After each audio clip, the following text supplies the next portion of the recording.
the real strategy, the real tools, this is where it all starts. And to start this session, I'll tell you what I want to talk to you about. I want to talk to you about what's missing. Yeah, missing.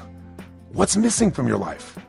You might say, wait a second, nothing's missing from my life, Tony. I'm on a roll. I'm here with you on the ultimate edge. I mean, my life is great. I'm just here because I like to improve a few things. Okay, I believe you. But if you're really honest, I bet there's something missing. And by the way, there's nothing to be embarrassed about that. We're so weird as a society. It's like we all want to be perfect. You know, something missing from my life? Nothing's missing. We try to cover it up even to ourselves.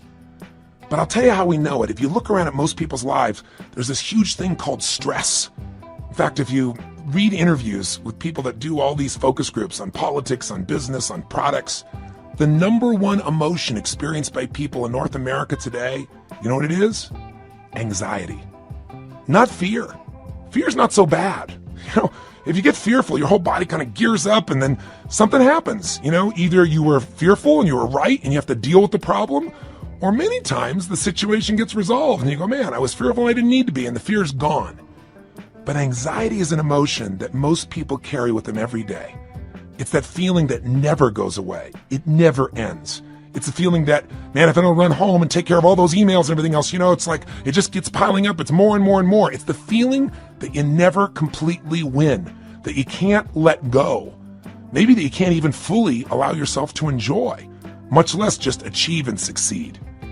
See, the goal of this first session of this hour of power is to get you not just to realize how extraordinary your life is and appreciate what you have, but also to decide on what you want and to make it happen by making the shifts inside yourself that are necessary.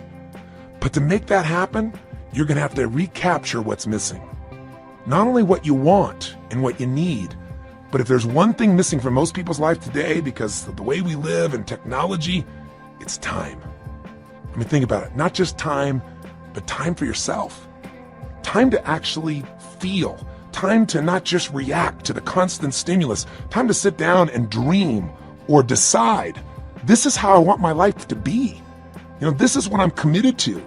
This is how I'm going to live from this day forward. See, most of us are so caught up in making a living and reacting to the Crackberry or your iPhone or another set of emails or someone who's interrupting you in the middle of a conversation to take an email, you know, on their phone, or the buzzing in your pocket, or the stimulus of 1,000 channels.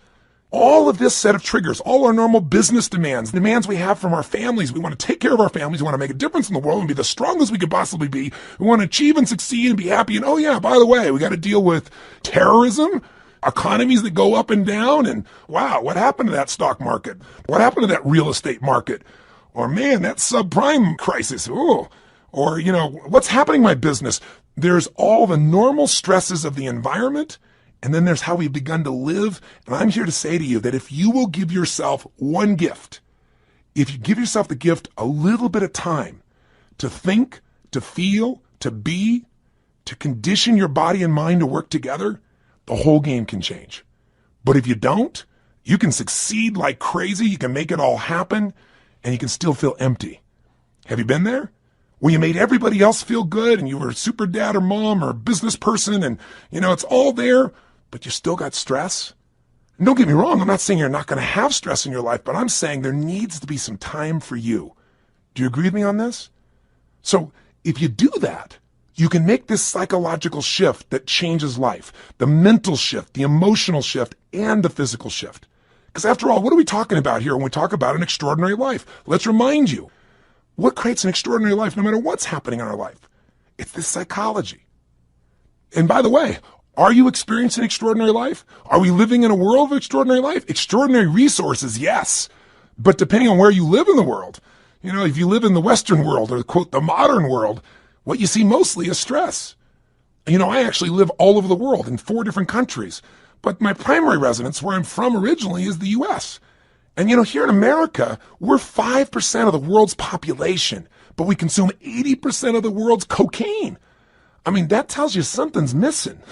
When you got to coke yourself up, drug yourself out, hype yourself up with more caffeine, distract yourself as much as you can with your iPod, your music, anything to just change your state, it's because there's some level of fulfillment that's missing.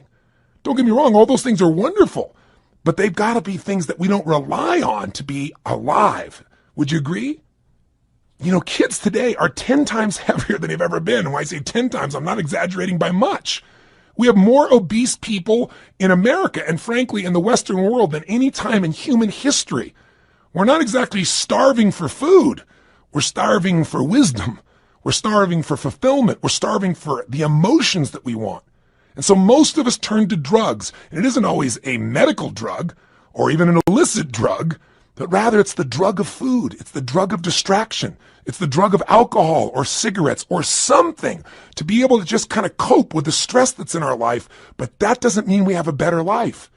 It's just a break for a moment. And then we re-enter that same world. Part of my goal here with you in the Ultimate Edge, and even in the beginning of this session, is to set up a new game for you that you design, that you can win, and that you can condition into your system so that when things get crazy, bam, you can go there. And it doesn't require you to go to some external stimulus to feel that aliveness, or to feel fulfilled, or to feel at peace, or to feel your center. So my goal is to get you to develop a couple of simple habits, to make a few simple decisions, to take a couple of actions that'll begin to create a momentum for your life that will take you to the point where you will stand tall and say, I love my life. This is what I've always dreamed about. I am not willing to settle for less than I can be or share or create or give in my lifetime. And I want to take advantage of this incredible time to be alive, and I want to enjoy it to its fullest, and I want to make sure I contribute in a unique way. And 500 channels of television with nothing on but infomercials, and 8 million different forms of computers and music and email and instant messages and beepers and cell phones and remote access to the internet, none of that's going to transform your life. Your life is going to change if you do nothing because life is changing so rapidly around you. Your body's going to change whether you want it to or not as time goes by. Your relationships are going to change. People are going to die. People are going to pass on. People are going to change their beliefs and values. Everything in your life is going to change. You don't have to work at change. Change is automatic. Progress is not.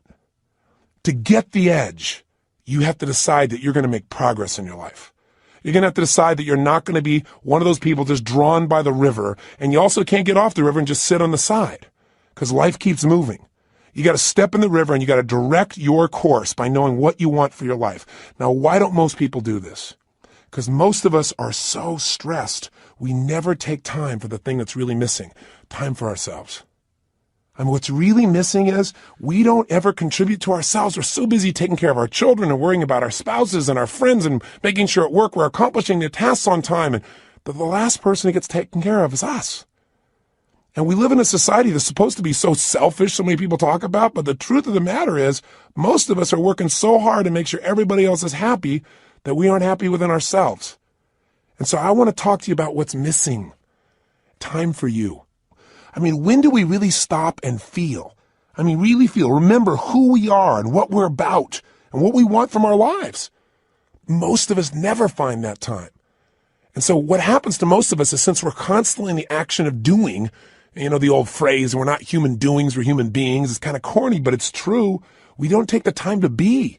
And so what occurs is, out of the stress of doing, constantly competing, trying to make sure we achieve, we contribute, take care of the family, and we make everything happen, most of us to survive look for a way to stop and distract ourselves. And so we drug ourselves. And the drug isn't always regular drugs. We don't call it drugs. We call it food.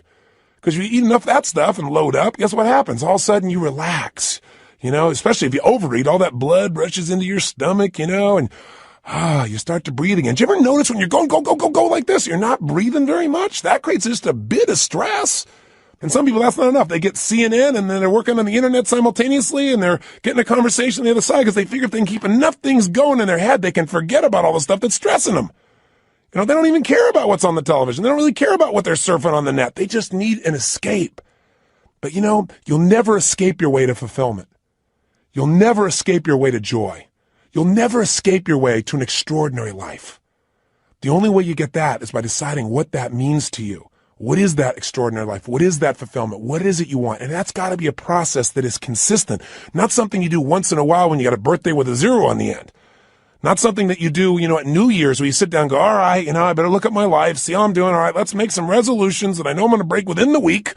And then I'll check in on them maybe a year from now, next New Year's, and see how I'm doing. That's called recipe for failure.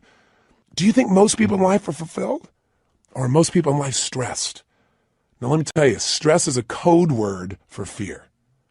See, when somebody says they're stressed, that's because they don't want to say I'm fearful. You go, no, I'm just stressed. I have all these things to do. Well, why are you stressed about it? Well, if I don't get them done, if you don't get them done, what? Well, then everybody will be upset. Well, what if they are a little upset? Well, well, then I'll have failed. Well, if you fail, what does that mean? Well, you keep on digging. If they fail, they feel like if they failed, then they're worthless. If they're worthless, they won't be loved. Stress comes from making things more important than they really are. And most people in life are spending all their time majoring in minor things. They're putting all their focus, all their energy, all their attention on responding to the reactions of the moment, rather than stopping in that timeless place of who you are and saying, gosh, what is it that I really want today? What do I want to create? Because I got to tell you something. Everything in the outside world, everything around you that you like or dislike, that's stressing you or that you're thrilled about, was first created on the inside. Everything that you're experiencing in your life, your relationship, the way your kids are, your job, your opportunities, it all started with decisions you made in your head. Decisions about what to focus on, decisions about what things were meaning, whether you should be upset about it or whether you should learn from it, whether this is a challenge, an opportunity, or a crisis. And the decision about what you're going to do, these decisions are shaping your life. You got to understand, getting the edge simply means this. 80% of success in anything in life is psychology. The ability to manage your mindset, your ability to find the opportunity in any situation. This isn't stupid positive thinking where you just sit around and, go to your garden and say, there's no weeds, there's no weeds, there's no weeds, there's no weeds. I don't believe in that kind of positive thinking. It's garbage. There's weeds there and you got to pull them out. But you got to have enough intelligence, enough psychology to say, I'm not going to see it worse than it is.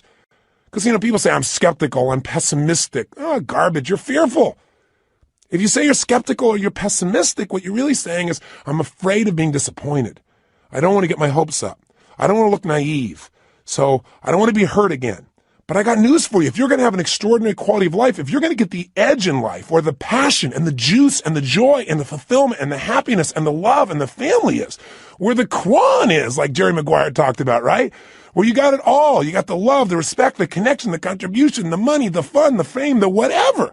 Whatever your definition of the ultimate level of life, that edge comes when you master your mind and your emotions. But you know what? 20% of your success is mechanics, and they do play a role. And sometimes our mechanics are getting in the way of our psychology. Sometimes we've structured our life where there's no time to think or be. So you say, okay, if you ranted and raved, what am I supposed to do? All right, you start to kind of say, I should take some time for myself. Where am I going to find that? I got to get up. I got to take the kids to school. I got to make it to work. I get it all done. I come back home. I got to pick them up. I got to take them to dance lessons, to soccer. Well, then I got to work on my homework. Then I got to answer all my emails. When am I going to do this stuff? Stop. We all get what we have to have. That's it. The most basic principle getting the edge is for you to understand and for me to remember, for all of us to remember, we all get our musts, we don't get our shoulds. Everybody's got a list of shoulds. I should take time to work out. I should take time for myself. I should actually go on a diet. I should make more calls. I should just allow myself to listen to some music and meditate a little bit. I should do my taxes. But most people doing this stuff, they just what I call should all over themselves. You don't want to should all over yourself. Here's what's true. What you must do, what you believe is a must, happens. Right now, you're earning what you must earn and not a dime more. Not what you want to, don't get me wrong. And listen, I know I sound like I'm ranting. That's because I'm a nut. But by being a nut, I've achieved a lot. I've achieved a lot of things in my dreams and goals that have happened because what I am is I'm unreasonable in my expectations. So if I sound unreasonable, it's not to be disrespectful and it's not just a rant.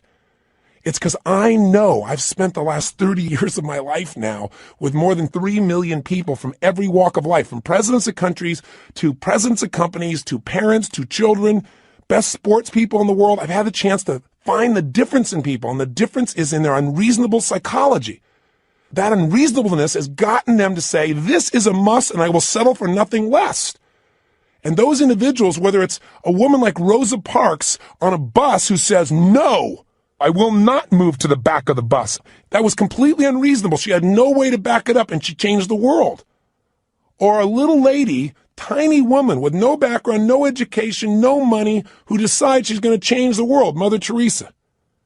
A person who, by the power of her will, her psychology, her unreasonableness, by making it a must to help people that no one would help, by making that her must, she changed the world. When she died, every major leader in the world flew. 100,000 people lined the streets to watch a woman who supposedly had no resources.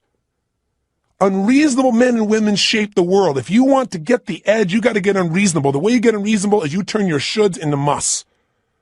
And I'm here to tell you, you're earning what you must earn. You have the time you must have.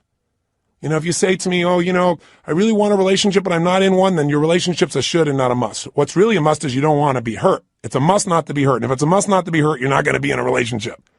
Because if you're going to be in a relationship, there's going to be hurts. That's part of the nature of a relationship. But there's going to be more joy than you could ever imagine too. Right? The advantage. You want to get the edge. Get over your fear and tell yourself the truth. We got to take a specific time each day where you break away from the hypnosis of the culture that tells you to settle for less than you can be, that tells you not to get your hopes up, that tells you should protect yourself, that tells you that basically your life cannot be what you dreamed about as a child. And I'm here to tell you that as long as you buy into the culture, you'll be like the majority of the population who have no advantage and have to settle for a life that really is what I call no man's land, a life where they're not really happy, but they're not unhappy enough to do anything about it, a life where there is no passion and no real drive. Just that sinking feeling that your life does not have a real meaning or a real purpose, but you got to continue. That's a place no one wants to live, and that's unfortunately where the majority of people live. Do you agree with me on this or disagree? If you disagree, I'm respectful of that. But if you want more, and if you believe that that's possible, and you're the kind of person that won't settle, then this is the first session in you reclaiming your power. It's the first session in you putting your foot down and saying, I will not be denied. It's the first session in you saying, my body, my mind, my emotions, my relationships, my finances, my career, they're not going to be perfect, but they're going to be extraordinary. And it won't be overnight, but what will change overnight is my expectations of myself.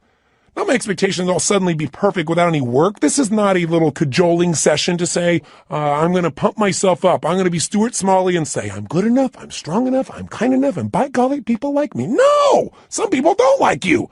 Some people are going to fight to try and keep you from achieving. Some people are going to tell you you're wasting your time. And some people are going to try and trip you up are people that you love. And it's not because they don't love you or they're trying to hurt you. It's they don't want to be left behind. Or they don't want, your success to make them feel inferior, like you're achieving, or even if you're not succeeding, even if you're striving. And they're not, there's contrast in that. That's part of life.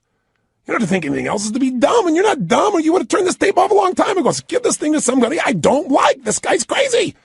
I am a little crazy, but you gotta be a little crazy. You gotta be a little different. You gotta be a little weird in your expectations of the rest of society, because if you agree with everybody else, you're in trouble. Somebody told me a long time ago, find out where the masses are going, go the opposite direction. Your chances are better. You don't want to be part of the hypnosis of a culture that settles. Not if you want the advantage in life, not if you want the edge. And again, the edge is living life on your terms. It doesn't mean the edge over something or someone else. It means living at the level of life where life is fully worth living, where that meaning is there. So how do we do this? What do we need to do today to start this process? Well, the first thing we've got to do is understand what creates that extraordinary life. And we've already identified it. An extraordinary life does not come from more money, because lots of people have lots of money and they're still miserable. They're unhappy. They're unhealthy. Their relationships are weak. And there are people who have no money whatsoever who are totally happy and fulfilled. It's not coming from having a great relationship. That doesn't give you extraordinary quality of life. How many people have an incredible person who loves them totally, but they don't feel loved?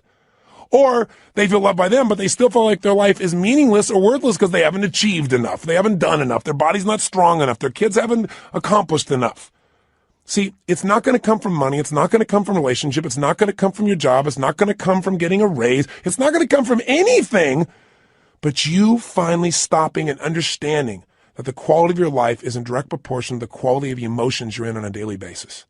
If you live in frustration, if you live in resentment, if you live in anger, if you live in rejection, if you live in self-pity, if you live in those emotional states, the quality of your life, no matter what happens, no matter how much money you get, no matter how many people think they love you, how much you achieve, will be worthless. If you live in a space of gratitude, if you cultivate the emotion of passion, if you cultivate the emotion of excitement, of love, of compassion, of drive, of hunger, of ambition, of appreciation, of grace, of humility, in those states, it won't matter what happens in your job. It won't matter what challenges come, because they're going to come. It's only a matter of time. You'll have another one soon. We all got problems. Problems are a sign of life. And the way we deal with them determines the quality of our life. And the way we deal with them is, where do you spend your time emotionally? Where are you? That idea of an extraordinary life only comes from an extraordinary psychology, which is a mindset that allows you to find an empowering meaning in whatever life gives you. I mean, I meet people all the time that are so upset over the littlest things, and you meet somebody who's terminally ill, and you don't even know it. You don't even know it. You find out later on from somebody else. They're so happy. They're so excited. And you talk to them and say, how do you do this? And they say, listen, to me, it's not how long I live. It's how I live. I'm here to live fully while I'm here, while I'm alive. I'm going to get upset about little stuff like that. I have a friend that was shot down in Vietnam, was locked up for 7 years.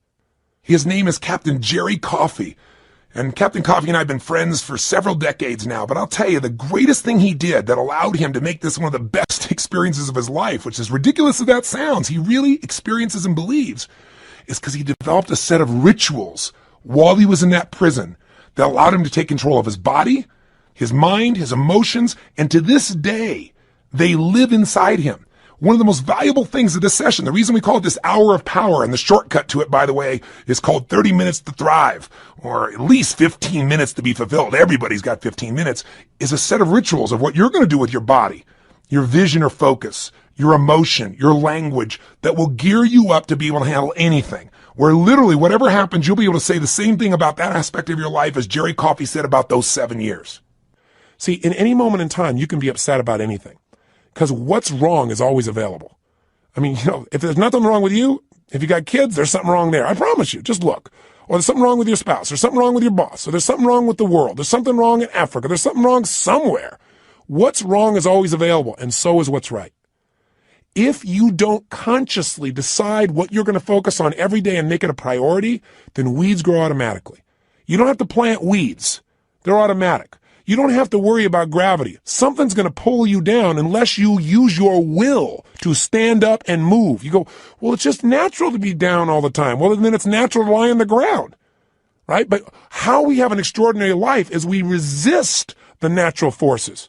I remember years ago when I met Norman Vincent Peale. He was amazing. He was 92 years old, and he was doing a seminar. And I was 32 at the time. And I thought, gosh, only 60 more years of this. And so I said to him, I said, Norman, what are you doing still going out here doing seminars at 92 years old? And he was so cute. He turned to me and he said, Tony, there's still a few negative people out there. I started laughing. I said, you're the best. And I said, tell me, what's the most important thing you want people to understand when you're talking? He said that problems are a sign of life. He's the person I got that from. I said, what do you mean? He said, well, everybody's talking about how they don't want any problems. He said, but the only people without problems are people that live in cemeteries. And I said, I heard that somewhere. He said, well, yeah, I said that in 1936. I said, my God, he's been around a while. But the reason I tell the story about him is the idea of resistance. He said to me, when he first met Gene Tunney, who was the heavyweight boxing champion of the world back then, he said, I went up to Gene and I said, Gene, how do you get muscles like that? And Gene looked at me and said, do you really want to know or are you just asking? And Norman said, actually, I was just asking. But he said, I didn't say that to him. I said, yeah, I want to know. And he said, Gene looked at me. He got really intense. Put this grimace on his face. He made his bicep really huge and showed me the size. And he said, you know how I get this? Every day I push against enormous amounts of resistance. And my pushing against that resistance sculpts these muscles. They expand by demand. I thought, wow, expand by demand. That's pretty cool. And Norman looked at me and he said, I thought about that for a long time. He said, you know what I realized? He said, I realized that God gives us problems because problems are the resistance that we have to push against to sculpt our character, to sculpt our souls. And he said, if we didn't have any problems, we don't have a life. And I thought, he's right. The only thing I want is a better quality of problem. In the beginning, I had the problems like, how do I eat? How do I take care of myself? Then in my business, how do I get someone to show up? Then it was like, oh my God, we can't get a big enough stadium. These are quality problems. I have to remind my team of that. But the reason I tell you that is whether it's a problem or whether it's an opportunity, it comes down to focus. If you're in a lousy state, everything's a problem. When you're feeling strong, when you're in that place, when you feel alive, then all of a sudden what used to be a problem is like, we can handle it. But if you don't do something every day to get yourself in that state first, and you first get hit with stuff, I promise you, you're not going to deal with it the same way. So let's get right to the point here. If you're going to have an extraordinary life, that life where you are juiced, then all that means is you're going to have a life where the primary emotions of your life are the ones you want. See, it doesn't mean that life works out every way you want. Sometimes it rains on your parade. Sometimes the events of your life you can't control, but you can control what it means to you. And when you control what it means to you, you have the ultimate power of your life. You have the edge. The ultimate advantage. See, I'll give you an example. Did you see that movie that won the Academy Award, Life is Beautiful? It's a story of a man who has an extraordinary life. Not because he has more money than anybody else, not because he's in a situation where everything is easy, but because he's alive. He has this joy about him. And by the way, if you've actually ever met Roberto Benigni, the man who plays this character, you know that he lives this way day to day. You know, he was authoring this thing from himself. He's such a joyous guy. And when he won the Academy Award, you never saw so much emotion. He was like a little boy, and everybody loved it because nobody else has the guts to be that way. Or they've forgotten what it feels like to just feel, to be alive. What makes him extraordinary? An extraordinary psychology, an extraordinary mindset, an extraordinary way of looking at the world. And in the movie, the man has that, doesn't he? And who does it affect? Everyone. Everyone within the realm of his influence. His wife feels like the most cherished person on earth, and so does he. Because when you give that kind of love and that kind of joy, people give it back. It's infectious. His son seems so happy, and they're in the middle of the Nazis taking over their country, and if you know the story, I won't run it, you know that they get picked up. And there's such a connection amongst the family that the wife is not being sent away, and she gets on the train with them. And they're in the middle of this camp. This man with his extraordinary psychology figures a way of looking at the situation for his son, presenting it so that his son sees it as a game. Isn't life a game anyway? Instead of this horrible situation. And because he has that perspective, in the end, his family survives. See, if you want your family to survive, if you want them to succeed, if you want them to have joy, if you want your kids to have a lasting love, if you want to be able to give gifts in your life and not just take care of yourself, then you got to have an extraordinary psychology within yourself. It's not where you live physically, it's where you live internally. There are two worlds, the inside world and the outside world. We can't totally control the outside one, but we have absolute control in the inside one. But you know what? Most of us are too busy to take any time to check out and see how it's going on in here. Or we just accept it as this is the status quo. This is who I am. This is my life. Or I'll get to it later. Mañana. I got to handle this first. Something else that's not so important. I want to invite you, my friend, to take the time to say, I'm going to have every day an hour of power. Every day I'm going to have at least 30 minutes to thrive. Or 15 minutes to be fulfilled, for God's sakes, where I'm going to take those 15 minutes and I'm going to focus on everything I'm grateful for. I mean, if we're going to have a life, we got to have time. And the time has to have some specific things we do, and one of those is gratitude. If you want to know what's the quality of your life, how much time do you spend in gratitude? How much time are you grateful and appreciative to the point that emotion wells up in you? I'm feeling it now. I'm so grateful to God. I'm so grateful to have the privilege to serve you right now. So if you can get to that state, everything changes. I'll give you an example. If you think about being fearful, when you're fearful, you're not grateful. And everybody's got fears. Fear they're not enough. Fear that it won't work out. Fear they won't be loved. Everybody's got that at some level unconsciously. We're human. So you can put the fear aside when you're grateful. I don't just mean intellectually. Yeah, I'm grateful for this. I'm grateful for that. I mean stopping, thinking, seeing, and feeling. So I'm going to walk you through a system that includes gratitude. Every day of our life, we got to have a vision. Every day of our life, we got to have something that excites us. When people tell me, oh, I'm bored, I'm tired, that thing is boring. No, you're boring because you don't have something that excites you in your life. You haven't come up with a vision. You haven't come something to move towards. We all need something that's going to make us use more of who we are, our courage, our passion, our joy, face our fears, build our emotional muscles. But you don't build emotional muscles when you do the same thing day after day after day. What you get is a life that's unfulfilling. So we've got to have a vision. So every day I'm going to take you through a simple process that'll get you to expand your vision so you have a compelling future, that thing that makes you want to get up early. There's a reason. You got to have a reason. And, I have friends that have sold their companies. One guy sold his company and made almost $1 billion in cash, about 800 million plus. And, he was so excited for about 2 months, maybe 3. But you know what? After that, there's only so much time you want to sit on the beach by yourself because everybody else is working, and doing something and being productive. There's only so many cocktails you can take. There's only so many, movies you can watch. There's a limit to it. What he needed was a new vision. Anytime you achieve a goal, as you get close to it, you better set up the next one real quick, because otherwise it's kind of like postpartum. You were looking forward to that baby, and now you got him. And sometimes in the middle of the night, you're going, what did I do here? Have you ever had that experience? I got 4 kids. I can relate. I hope you can. But you know what? You also have the experience on the other side of it. It's so wonderful. It's kind of like you got to have a vision for what your life's about now. Without a vision, people perish. And you got to have a daily vision that'll excite you. Otherwise, life becomes mundane. And there's nothing worse than an okay life. I told you, you're not going to have that when we're done here. I promise you, if you get this little habit, you won't have to settle for a mundane life. What people are going to go is, what happened to you? Because there's an excitement in creation. There's not a lot of excitement in maintenance. I mean, you have to maintain your body. You got to maintain things, but creating things, that's what God created us for. Gave us the gift to make choices that could create new things, businesses, ideas, families, friends, a garden. And it's available to every one of us. But if you don't got a vision each day, then the day is not going to have much juice, is it? So every day there's got to be a little time for vision, right? Time for gratitude, time for vision. Every day you got to move. I'll tell you why most people are unhappy. They don't move. Look at our lives today. I mean, most people live in a box, don't they? And then what do? They get up in the morning, have a box cereal breakfast, right?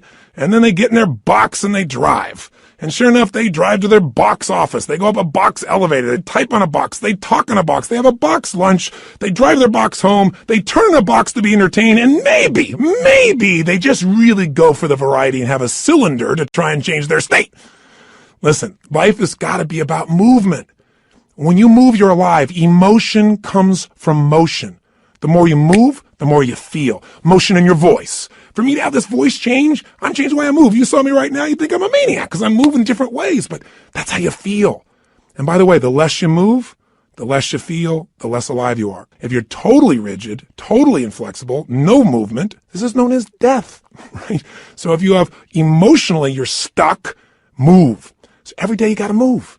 Now, that can be a simple, gentle form of exercise, but it's something that's got to happen. And by the way, if you want a great relationship with anybody, what do you got to have? Some time with them, don't you? How about you? And not only do you have to have time with them, but maybe have a conversation with them. And most of us got conversations in our head, but we're not directing them. So we're going to show you each day how to have a conversation that you direct. A way of directing your mind, of shaping your mind, of conditioning your mind. It's kind of like going to the gym and just getting in the best shape of your life, but it's the best mental, emotional, spiritual, physical shape.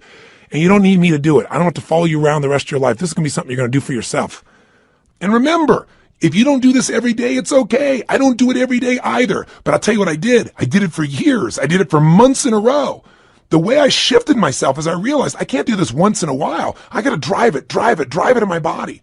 And I did. The physical change, the focus, the language, until I literally felt it, breathed it, experienced it. I mean, I literally drilled and programmed my mind that I would follow through, where I would expect the best, where I would take action without hesitancy.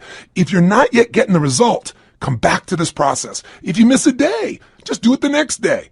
But I will tell you this. If you do this for the next 30 days, 21 minimum, couple of weeks, absolute minimum, I'm talking at least 15, 20, 30 minutes, you're going to get momentum. You're going to get addicted to this. You're not going to be doing like it's a chore. You're going to look forward to this time with yourself. You're going to come out so vital and strong for your day, or it's the end of the day to get ready for the next one. You're going to love it.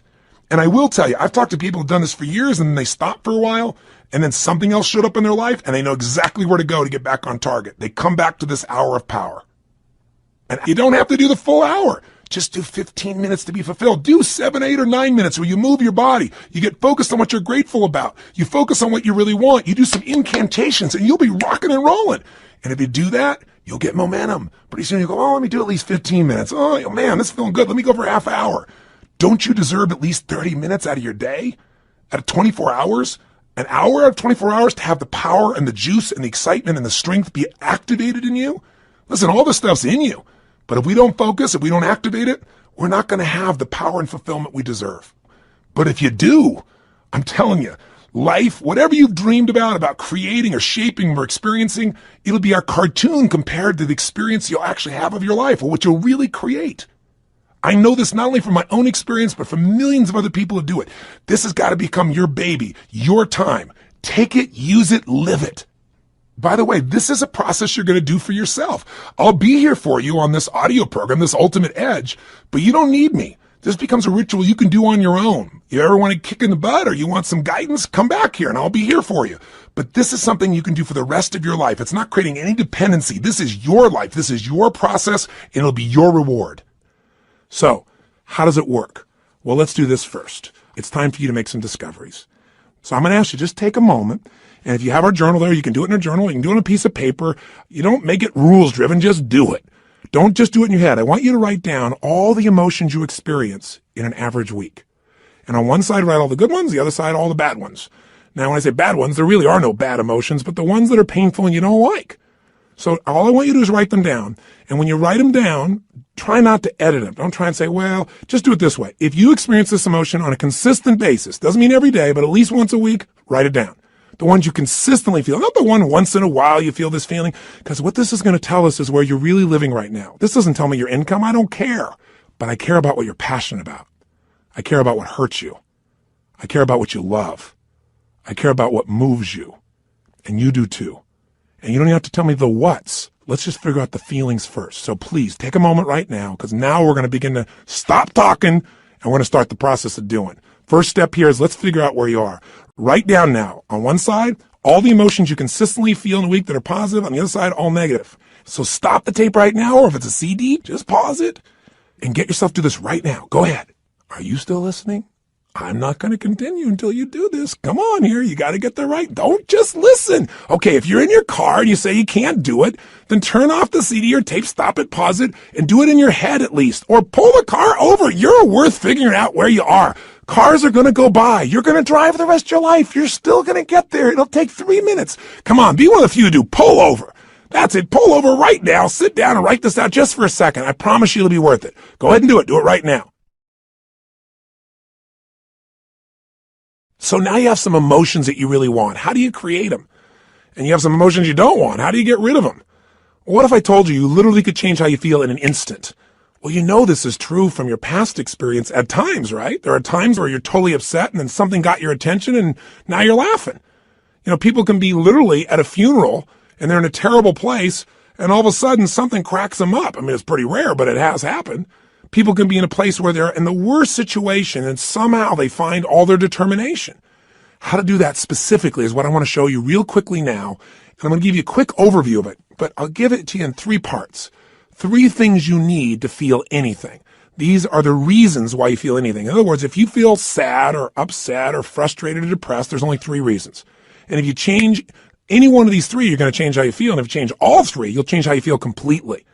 If you're feeling happy, if you're feeling excited, if you're feeling euphoric, if you're on a roll and you want to know why you feel that way, yeah, maybe great things are happening in your life, but there's a reason why you feel that way in this moment. Sometimes you have great things happen in your life and you still don't feel great.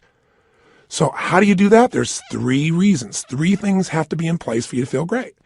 I call these 3 reasons the triad because there are 3 patterns that if you do these 3 patterns in your body in a certain way, you'll get a certain result, and it's like a recipe. You do one recipe, you get one result. You do another one, you get a different result. You get one kind of cake or another. So let's give you an example. I have an initial seminar, an immersion, where in one weekend, people get massive momentum to change their life. It's called Unleash the Power Within. It's a chance in a weekend to really step up and say, I'm going to transform it. I don't care if it's my body, my emotions, a fear, my job. It's time to do it. And we put people in an environment for 3 days of total immersion that is a blast. And people come out transformed.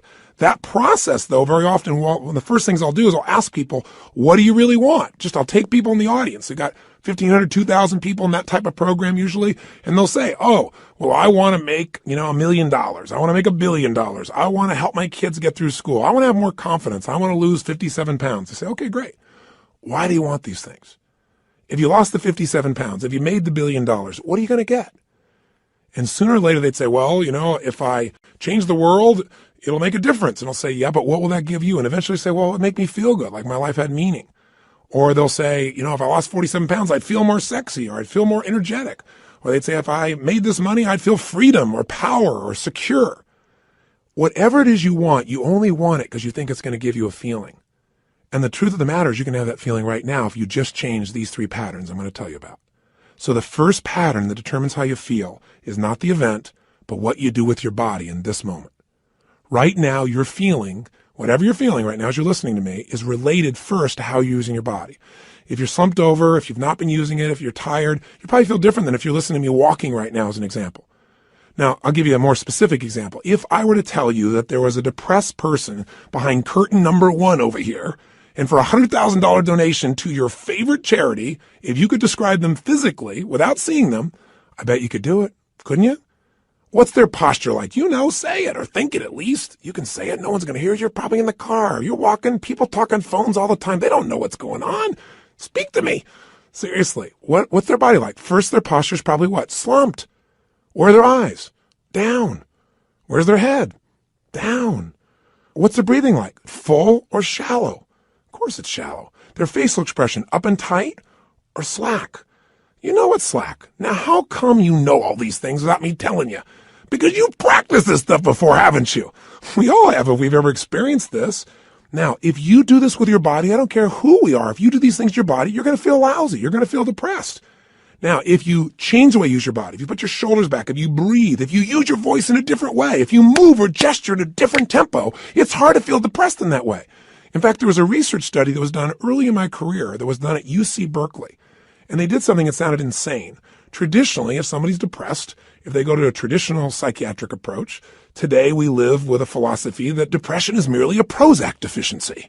You know, that we live in this world today that if things aren't working out, let's not resolve what's going on inside you. Let's just drug you. It's called better living through chemistry. Yeah, just drug you and keep on going. We do the same thing with kids today. We got this attention deficit disorder. They've now upgraded it to ADHD, attention deficit hyperactive disorder. This couldn't be the fact that kids are overstimulated, don't get enough focus or attention, and don't know how to use their energy in a world where things are going so slow when they're learning in school compared to how they are on the internet or on MTV or anything else. It must be that we should drug them into submission so they get as slow as us and we're comfortable. It's an interesting way that we look at life today. The truth of the matter is these kids are using their bodies in ways that aren't acceptable, but they're not being directed. We go for the quick hit. We want the instant solution, even if it isn't the long-term solution that makes us more healthy. You can get a solution, but it may not be sustainable in a healthful way.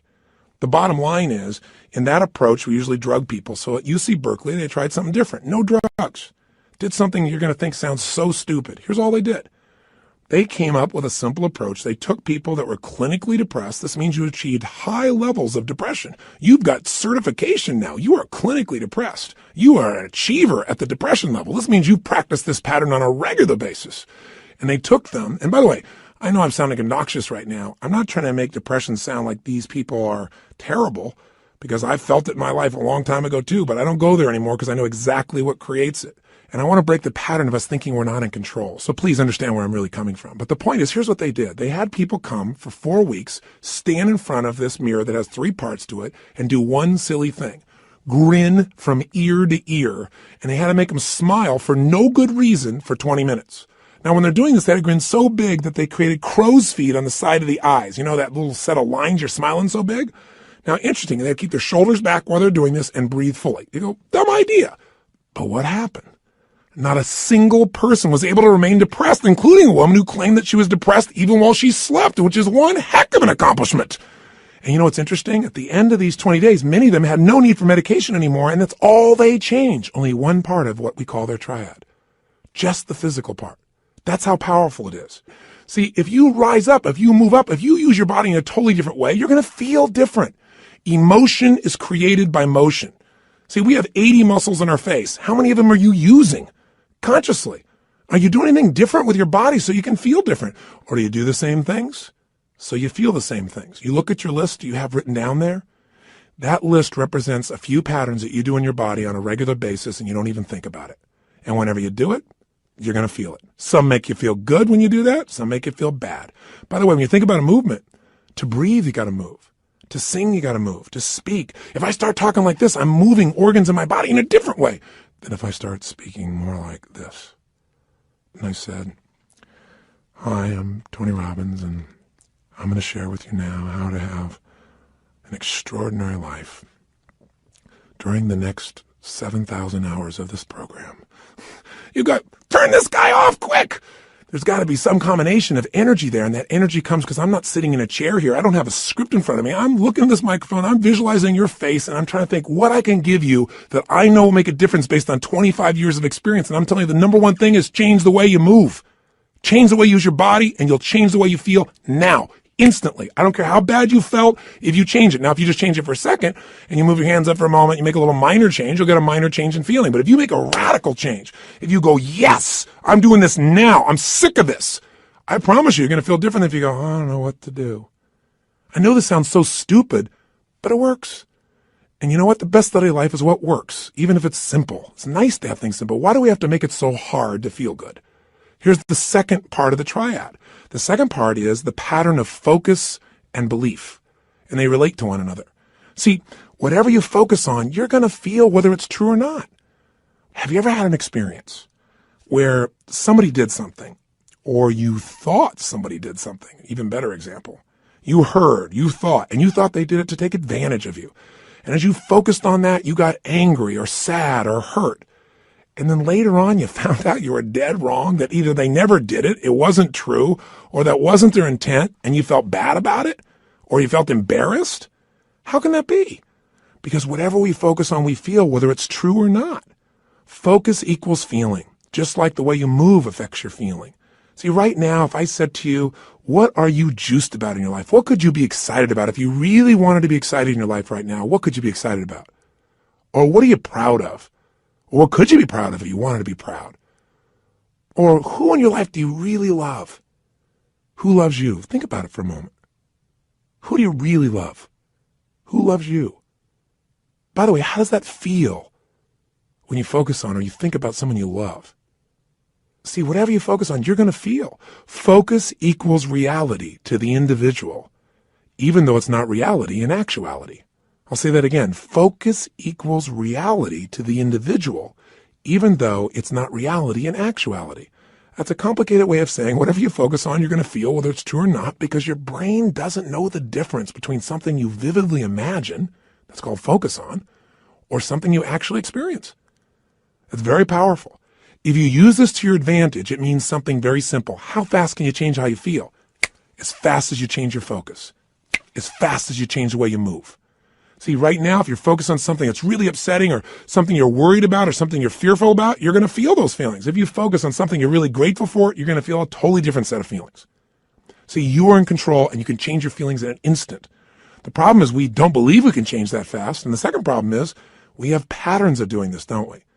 We tend to, on a regular basis, focus on what overwhelms us or focus on what we're upset with in our spouse or focus on why we failed in the past. And if you keep focusing on things where you didn't succeed, guess what? You're going to feel like a failure. And when you feel like a failure, you're not going to take action to make things better. You can't build on the past that doesn't work. But you can also focus on what you want, on what you want to create. You can focus on the solution. Hey, when you got a problem, everybody's got problems. But 95% of your time has got to be spent on the solution. 5% on the problem. Most of us spend all the time describing the problem more and more detail, and we wonder why we feel overwhelmed. Focus is the secret key to changing, and you can do it in an instant. One way to change your focus is to change the third thing, your language patterns. See, all day long we're thinking. What's thinking? All day long you're asking and answering questions with yourself. Should I do this? What does this mean? Why is this? Where is this going on? That's what initiates thinking, is a question. You know what the problem is? We have patterns of questions we ask that don't serve us. Some of us ask questions like, how come this always happens to me? Well, it doesn't always happen to you. But if you ask a lousy question like that on a regular basis, your brain goes, because you're an idiot. How come I can never lose weight? Well, you can lose weight, but ask a lousy question, ask and you shall what? You receive. How come I can never lose weight? Your brain says, because you're a pig. Come up with a better question for God's sake. See, questions direct us. Questions are a form of language. And if you want to change your life, one of the things I have people discover is what questions you're asking. And also, what phrases do you say a lot? Because phrases hypnotize us. We have certain words by themselves that'll change the way you feel. If somebody says to you, hey, listen, I think you're mistaken about that. You might have one feeling. They go, you're wrong. You feel something very different just by the language. If somebody says you're lying, you have a whole different feeling, don't you? One word can change the way you feel when someone else speaks it to you. The words you select powerfully affect you. And I don't mean just being positive and doing the Stuart Smalley thing where you got positive self-talk, right? And you say, I'm good enough, I'm strong enough, and by golly, people like me. No! I mean noticing the habit of the words and the emotions they create. And then third part of language is the phrases that you say with such emotional intensity that you start to believe them. We call those incantations. An incantation is like, if you remember studying mythology, a sorcerer would tell a prince over and over again a phrase over and over again with such intensity that he'd be hypnotized and he'd think that he was a frog. And so, of course, he was a frog. That's what he experienced. We experience whatever we focus on. We feel whatever we picture. We feel whatever we say to ourselves. We feel whatever we do with our bodies. Those are the three patterns. If you change those three patterns, any one of the three, you're going to change how you feel. If you change all three, you're going to radically change how you feel. If you change the pattern of how you use your body, if you change the pattern of what you focus on daily, which, by the way, I'm going to show you a technique for doing today that could change your life. Very simple. If you change the pattern of what you say to yourself with the emotional intensity you say it, you're going to change the pattern of how you feel.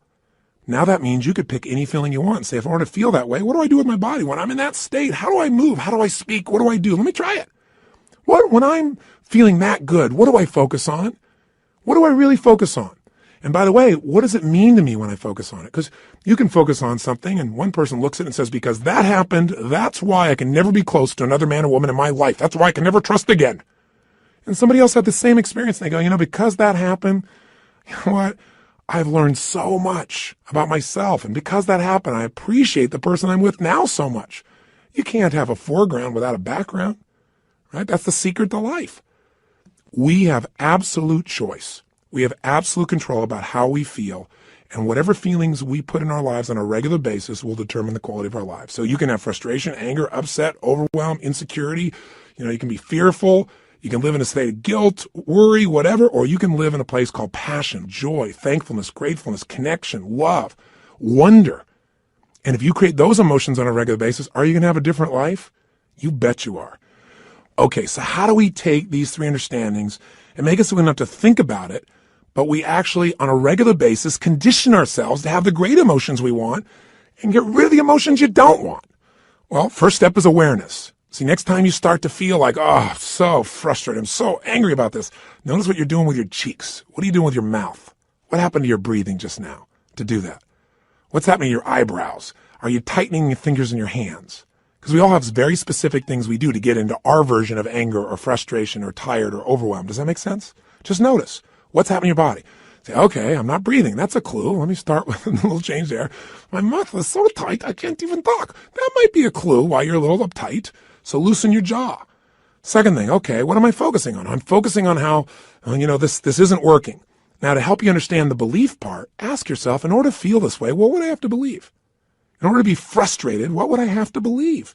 I have to believe that it should be better than it is, and it's not, and it's not working. Well, maybe it isn't working, but is that going to help you to focus on it isn't working? Let's focus on what we can do. Or if you say, I feel like it's hopeless because in order to feel hopeless, I have to believe that there's nothing I can do. Is that really true? Is there's nothing you can do? Or are you just caught up in a state? Are you just caught up in a pattern? See, if you ask yourself, what do I have to believe to feel this way? It'll help you to break that part of the triad because you'll start to say, yeah, that isn't really even true. All right, so that'll help you there. Third part of awareness is to say, okay, what am I saying to myself? Why do they do this? How come they always do these things? Why don't they ever listen? Well, I'm asking a lot of lousy questions because they may listen sometimes, but I'm saying they don't. I'm saying it with total intensity. Of course I'm going to feel bad. Let me change what I'm saying. Let me change what I'm asking. How can I turn this around? What do I need to focus on to make this work? What's the truth here?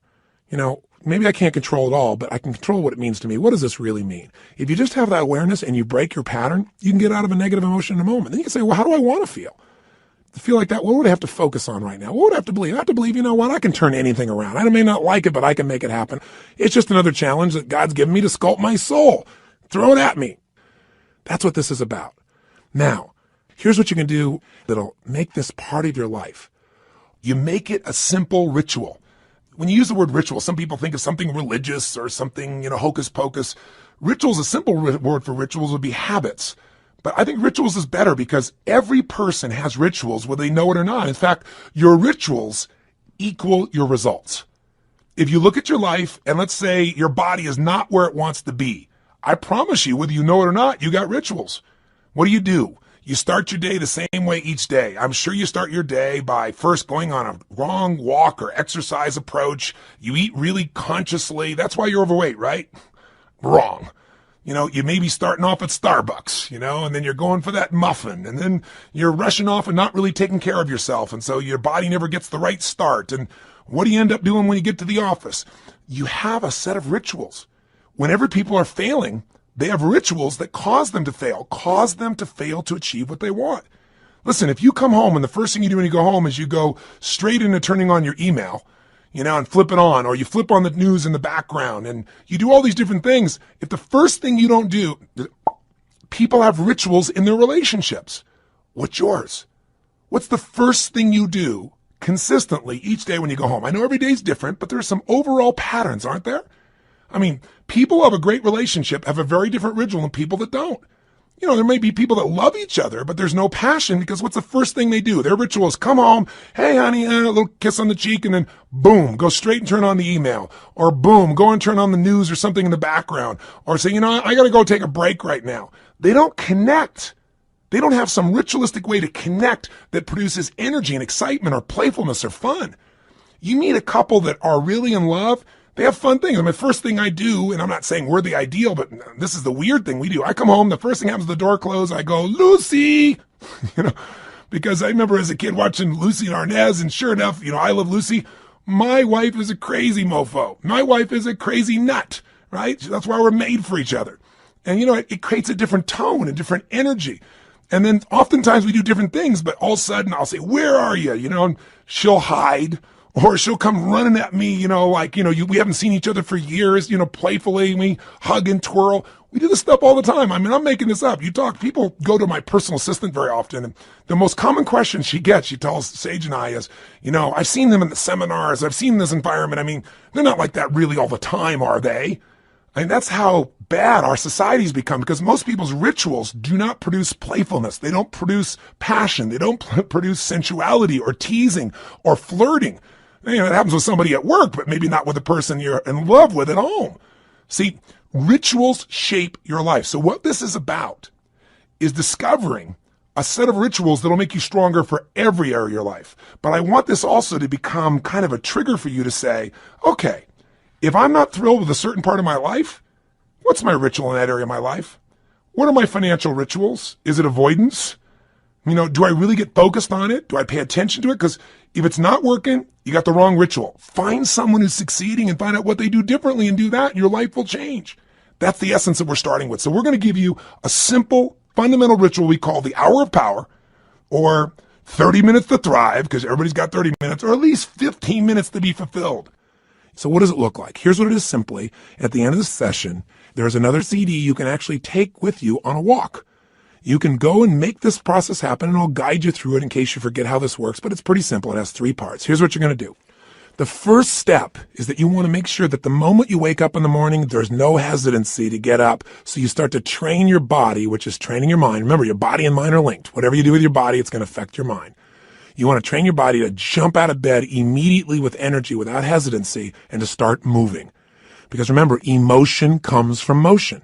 We've got to move. Now, ideally, you would exercise in the morning. There's a lot of reasons to do that because of all the times. And by the way, I'm a night person, so I understand if you go morning, I ain't jumping out of bed in the morning. I turn on around midnight or 1 in the morning, and sometimes I don't go to bed to 4 or 5. So what I'm talking about, you can adapt, but just hear me out. The ideal time to work out is in the morning, because if you exercise in the morning, you turn on your metabolism and you have it for the whole day. If you don't exercise, you get no metabolism and you just keep gaining fat, and your body loses its strength and you lose muscle every single year, especially as you age.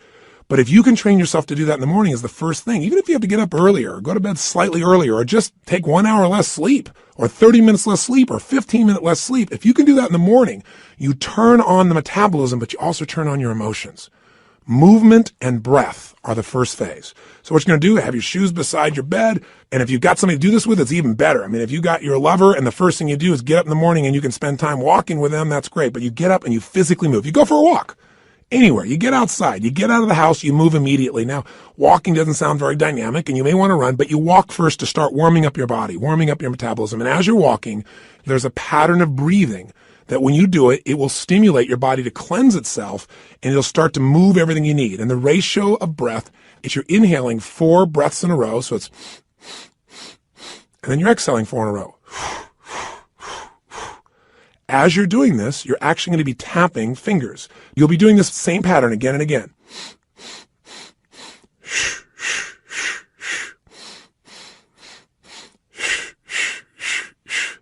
This pattern of breathing will alter your state. You will literally, after doing this for about 5 minutes, begin to feel radically different. Now, you're going to inhale through your nose, as you probably heard, and exhale out your mouth. And this is something called breath walking. There have been studies done on this at MIT, and it literally alters brain functioning. But you don't have to know the studies to be able to feel what it does in your system. So all you're going to do is for the first 5 minutes, enjoy yourself. Get up. You don't have to worry about, oh, I got to run right now. My back's sore. You just get up and you start to walk. You walk for about 5 minutes with this breathing pattern. Step 2, you get grateful and you begin to visualize. So in phase 2, what you're going to do now is you're going to cultivate the emotion of gratitude. What you're going to do very simply is, remember I said fear disappears when you're grateful. The minute you're grateful, you're rich. When you have everything in your life to be grateful for and you don't feel that emotion, you got nothing. You're poor. So this has to be a daily emotion. It's like the antidote to all the stress, the antidote to all the frustration. But you got to cultivate it, because if you go into a state of depression on a regular basis, pretty soon your body goes there automatically because it's conditioned, it's trained. It's like what we call anchoring it.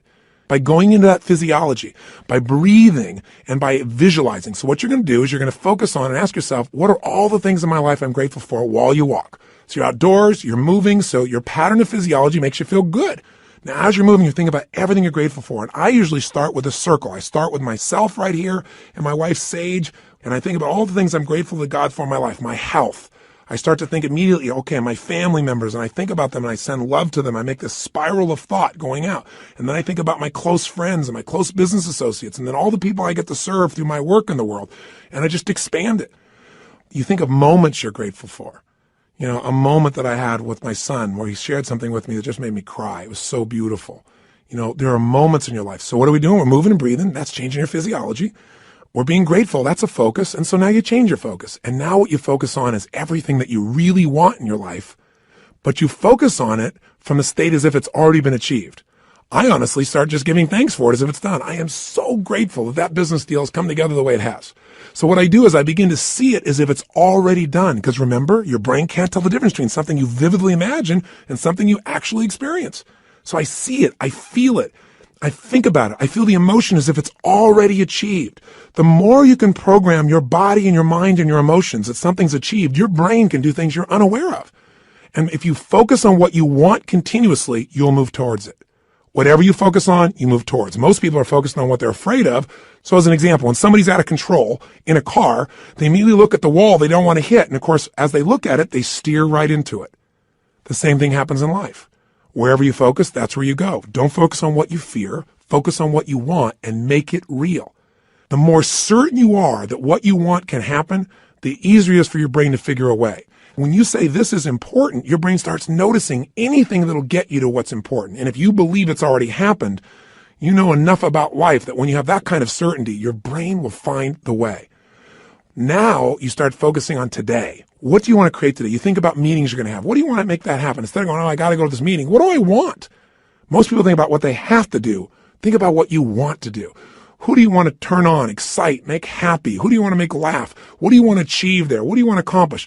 See, the more you can see it in advance, you got to remember, everything that's in your outside world started in your inside world. Everything in my life, my kids, my businesses, this conversation with you started as something in my head, and now it's real. The same is true for you. You got to create in your head first the way you want it if you want it to show up in your life the way you want it. Most people create in their head what they don't want, and so of course they keep manifesting what they don't want. So even for this day now, focus on what do you want to create out of this day. Think about what's coming up. How do you want it to go? How do you want to feel? How could you respond? And just get yourself juiced about the day. So now what you need to do is incantations. So if you're walking, as you're walking, you can be doing this. You can even be doing it with the same breath you started with, or you can be going, I love my life. I love my life.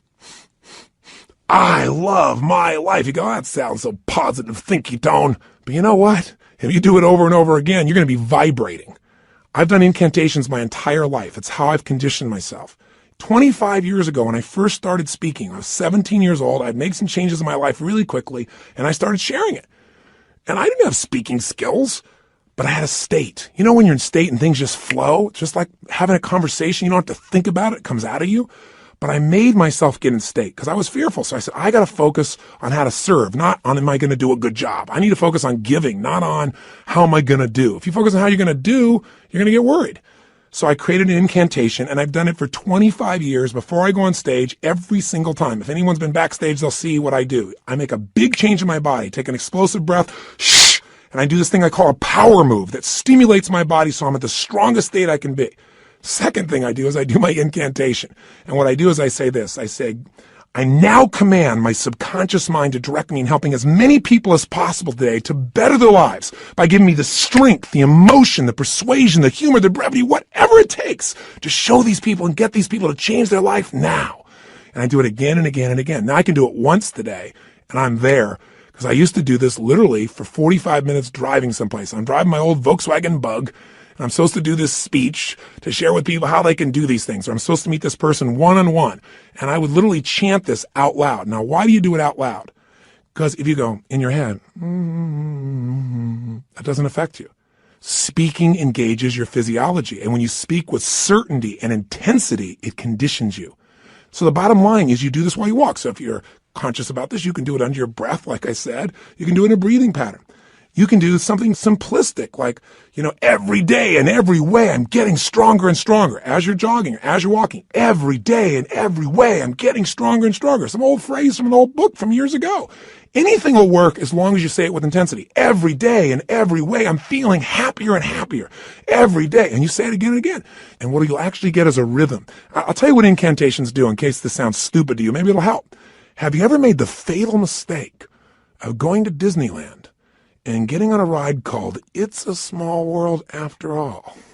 If you have, you know the power of incantations, because what's stuck in your head for the next 3 weeks? That song in 37 languages, right? Or if you hear a song and you get it in your head and you can't get it out, and it goes on and on and on. Well, this is a way to get the right idea in your head and condition it, but not just the idea, the feeling.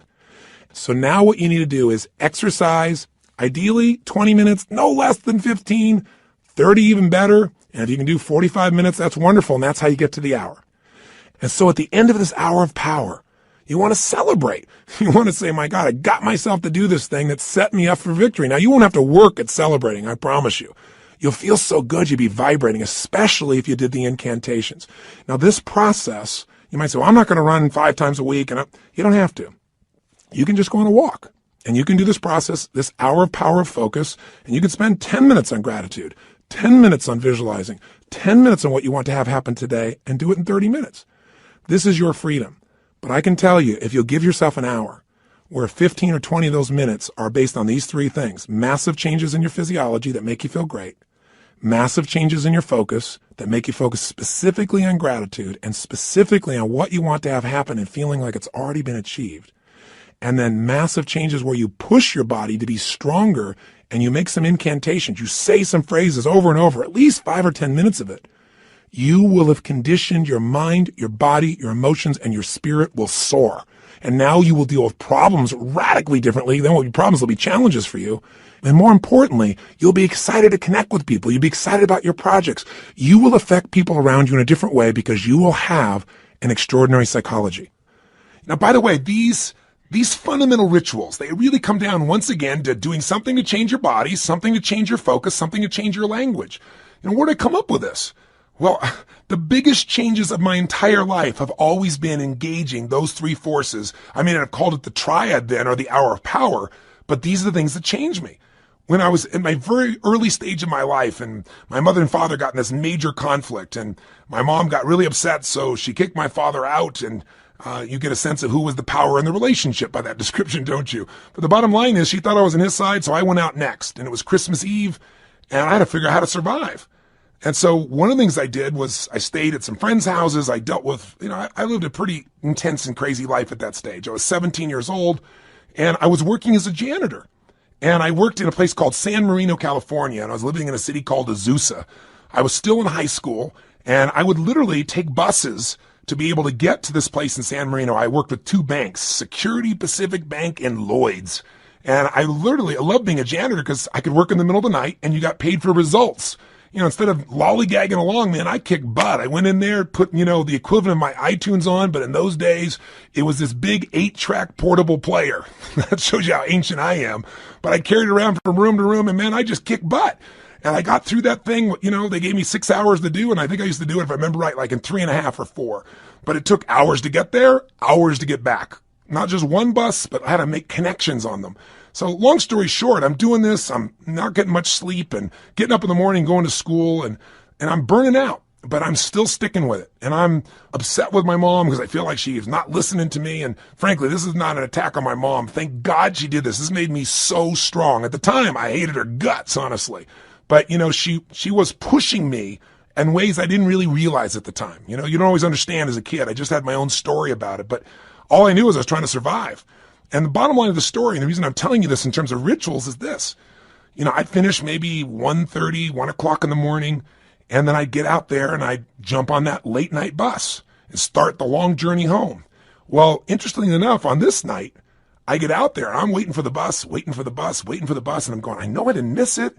And I kept my eye out on it because, I couldn't afford to miss the bus. It's the only bus till morning or, I don't know when, hours and hours later. I never discovered that, but I knew I had to be on that bus. And nothing came. An hour went by and nothing came. An hour and a half went by. Now I don't know the real time. I can't remember honestly, but somewhere around 2:30, 3 in the morning, and I'm freaking out. And so sure enough, guess what? Somebody comes by and goes, hey kid, what are you doing? And I said, what are you talking about? This man, he said, the buses aren't coming, because I was sitting on the bench. He said, there's a bus strike. So what do you do? I didn't have any friends with cars. I couldn't, quote, call home and get a lift. So I finally thought, I got to get home. And I started walking. I thought, at this pace of walking, I am never going to get there. So inside of me, something just snapped. Something got mad. Something got intense. And what I started to do is started to jog. I thought, I can't jog all this way home. And then something inside of me went, you're going to find the way. You're going to find the way. And I started doing these incantations. In those days, I'd just started reading these books on programming my mind, some of those old basic books. And I started, as I was jogging, going, every day in every way, I'm getting stronger and stronger. Every day in every way, I'm getting stronger and stronger. And then after doing this over and over again, it became like an addiction. You ever had one of those songs get stuck in your head? Did you ever make that fatal mistake of going to Disneyland and riding on that ride called It's a Small World After All? And then that song is stuck in your head for like next 3 weeks in 167 languages. Well, this can happen in a positive way. This incantation, I kept changing. I'm getting healthier and healthier. I'm getting stronger and stronger. Honestly, I think in the very beginning I went, I'm going to show her. I'm going to show her. It was anger initially, honestly. I'm going to show my mom she can't stop me kind of thing. And then it converted into joy.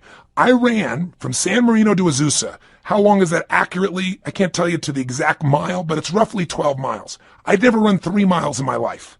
But I want to tell you something. At the end of that run, I never felt stronger in my entire life. I felt like I could storm through anything. Nothing was going to stop me. And that created a whole new momentum in my life. And what was it? Physiology, focus, and language at the most intense level.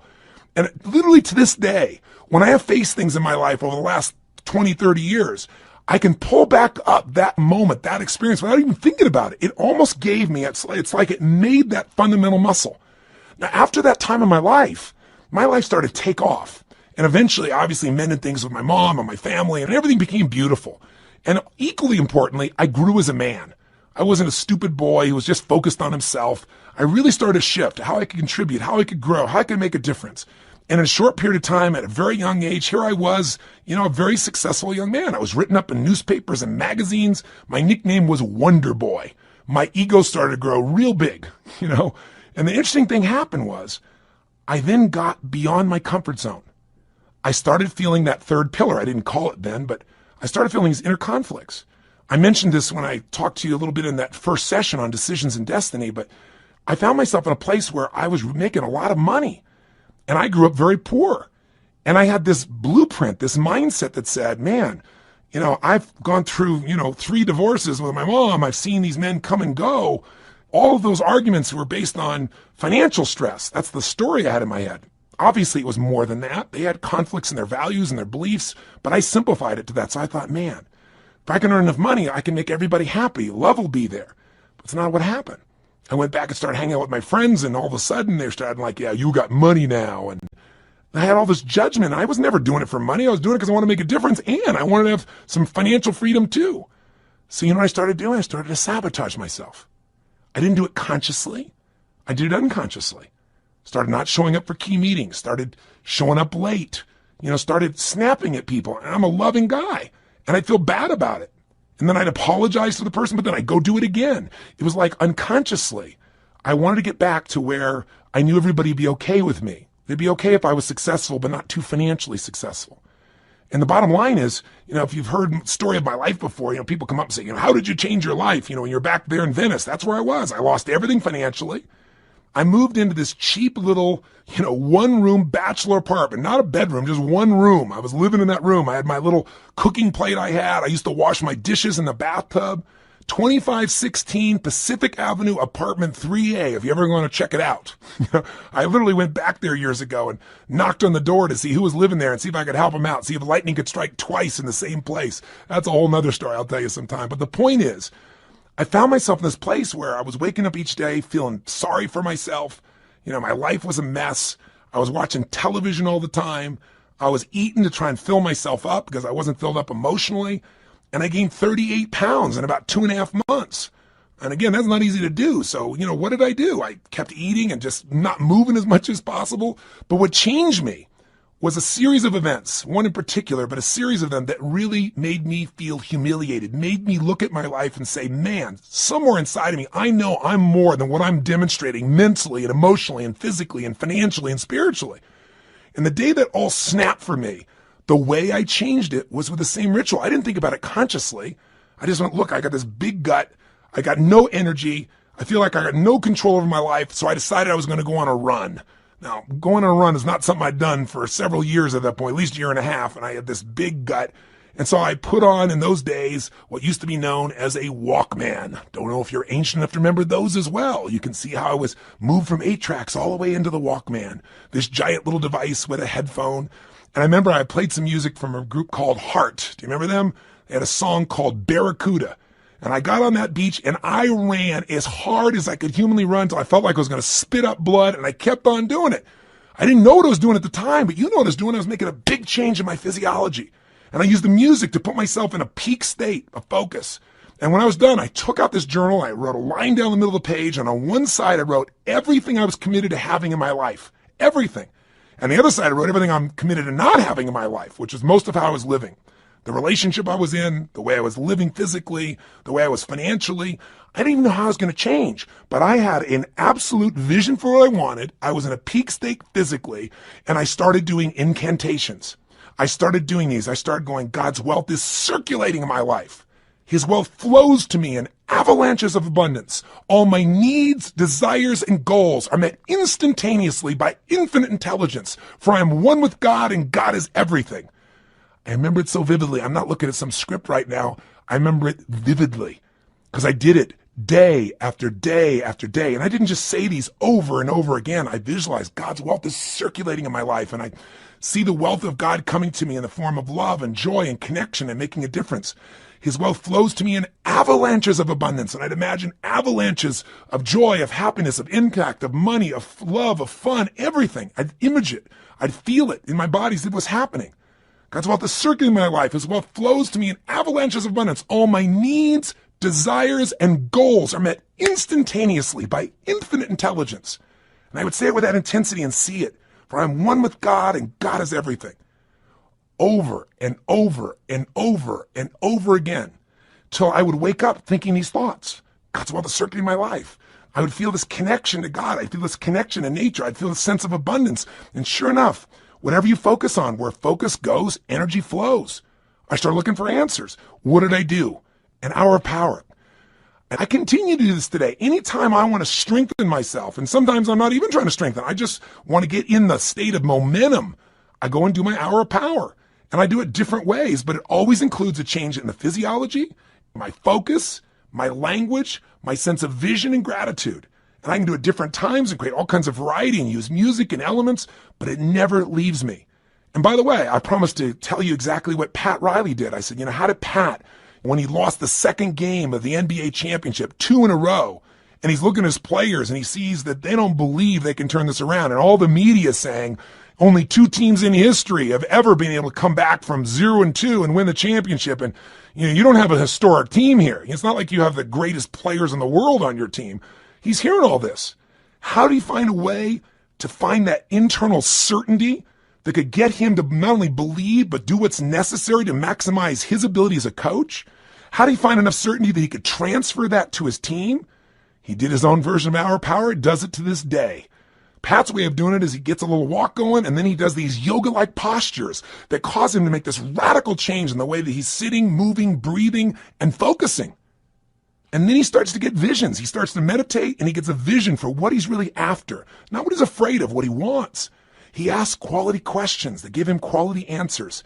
And then, of course, he has his incantations for himself and for his team. They have a theme that they repeat again and again and again until it literally gets in their nervous system. One of Pat's most fundamental belief systems that he uses as an incantation with his teams as long as he was a coach was simply this: we are the best conditioned, strongest, toughest, most disliked team in the league. Because he wanted to be so strong that they could face anything. And all these guys get that in their body day after day after day. But it was in one of these sessions that he got the insight to say, we are winning. He got the vision. We're going to win 12 days from today. And then his second hour of power, he got the insight. Okay, I'm going to get these guys to have certainty because I'm going to tell them they're only bringing 1 suit. We're not booking in any other hotel rooms, only 1 night. There isn't going to be a 7th game. We're winning on the 6th game, and we're even going to book the venue for victory here in Miami that night when we get home. I mean, I'm going to box us in. He got that out of an hour of power. And then the sharing of the experience of Martin Luther King's writings that came on his 3rd day of hour of power during this process. You want insights? If you want an extraordinary body, it takes a ritual, doesn't it? A ritual of diet or a ritual of exercise. If you want an extraordinary emotion and spirit, it takes rituals. One of those that you might want to add to this hour of power is prayer. If you believe in prayer, this is it. And this is a form of it. Maybe the greatest prayer is not asking for things, but saying, thank you. Thank you, Lord. Getting in that place on a daily basis for no less than 15 minutes to fulfillment, and ideally the hour of power, will change your life more than anything else. And if you did it for 6 months, your life will never be the same. Because all the research shows that if you even exercise for 6 months, you'll exercise for the rest of your life because it becomes physically addictive to you. If you get away from it, you'll feel pulled to do it. All you got to do right now is give it a week or 10 days. Do this with me for 10 days, and I promise you, you're going to get some momentum. And by the way, if you want to guarantee success, do it for 30. This process works. All you got to do is give yourself the gift of a little bit of time each day. Are you going to do it? Are you going to follow through? You bet you are. And I'll be with you each step of the way. Now, I know this audio session is much longer than any other than a workshop, because I really wanted to hopefully engage you. My goal was to do everything I could to get you to give yourself what you deserve and to tell you the 3 things that you got to take control of and to remind you of the fundamentals that your life is nothing but your emotions. If you get the right emotions, you'll work out. If you're determined, you'll work out. You can change a state that fast, but you got to get the habit. Are you sold? I hope so, because the sale is for you. It's not for me. It's for you to create what you want long term. If you will do this, and you'll even do it 4 days a week, if you'll just get a habit that you'll commit to and not break, your pride will soar. Because when you just discipline yourself a tiny bit, and by the way, this doesn't feel like discipline. It feels like joy when you do it. But if you discipline yourself just a little bit, you get a positive habit you've consciously created, it spills over into all the areas of your life. So thank you for listening. And what I want you to do is, tomorrow I want you to go do this first thing in the morning. I want you to start out your day by doing this hour of power, or this 30 minutes to thrive, or these 15 minutes of fulfillment. Just do it. And by the way, if this sounds complex and I've overloaded you because it's been a long session, don't worry. I'll walk you through it fresh as we do it, but make sure you get started. The hardest part is the first step. The hardest part to get is momentum. So my friend, I plead with you. Give yourself this gift each day. I mean, this is really one of the most important decisions of your life. And I hope my crazy, outrageous approach pushed you in the right direction and didn't push you away. I hope somehow I found my way into your heart or your intellect or whatever part of you we've got to reach to push the button that launches your life to the next level, to the level it deserves to be. So this is the beginning of a brand new journey. And I'm really grateful that you've allowed me to be your coach in this first part of the process. I think we can make immense progress. So let's start taking real action. Let's not just talk a good game, you and I. Let's do it. Just get your butt out there, because once you get out there, you'll get out there again and again. You'll get that momentum. It'll take over, and the best of you will start showing up every day.